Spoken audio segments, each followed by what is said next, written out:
Their first car will be a second-hand one, but could that be about to change? Used vehicles, like here on the outskirts of Nairobi, are cheap and plentiful, sent over at virtually scrap prices from Japan and the Middle East, which have strict rules on which cars are roadworthy. 1 billion people live in Africa, but they account for just 1% of the world's new car sales, and almost all of those are in South Africa.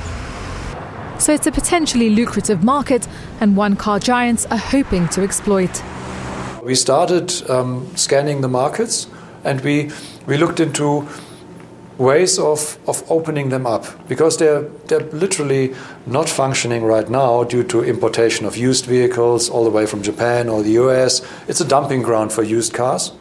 Major car makers have now joined together to lobby African governments to limit car imports and allow them to start local production. VW has set up operations in Nigeria, Kenya and here in Rwanda. Nissan in South Africa, and it's starting to have an effect. Reuters can reveal that manufacturers are set to get 10-year tax breaks if they set up in Nigeria, Kenya and Ghana. Companies like VW believe there's a potential market for 3 to 4 million new cars in Africa, 10 times the current amount.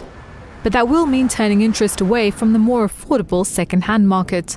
First of all, I lose my source of revenue, because I normally feed my family, I educate my children using the proceeds I get from the car business.